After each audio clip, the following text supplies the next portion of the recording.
அது மட்டுமா ஆடர் வாசிப்பு திறனை வளர்க்க சிறார்கள் வழங்கப்படுகின்றன. அனைத்து ஆரம்ப பள்ளிகளிலும் முதலமைச்சர் காலை உணவு திட்டம் கொண்டு வந்திருக்காங்க. தினமும் மதியம் முட்டையோட சத்தான உணவு நம்ம அரசு பள்ளியில தராங்க. இன்னும் சொல்றேன் கேளுங்க. புதுமை பெண் திட்டம் கீழ் மாதம் 1000 ரூபாய் மாணவிகளுக்கு உதவித்தொகையாக வழங்கப்படுகிறது.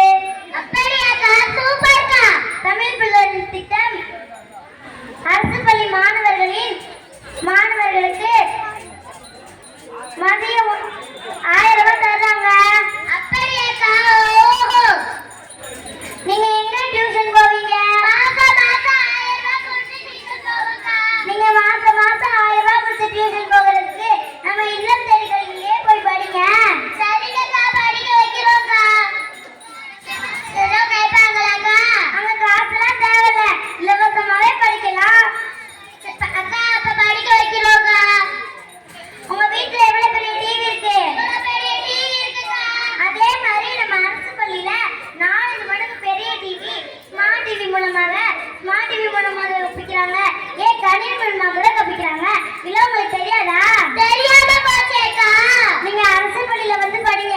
இந்த மாதிரி நிறைய சலுகைகள்லாம் உங்களுக்கு தெரியும். படிக்க வைக்கிறோங்க. வகுப்பறை முழுவதும் கலர் கலரா வாழை பெயிண்டிங்லாம் இருக்கு. அப்படியாக்கா?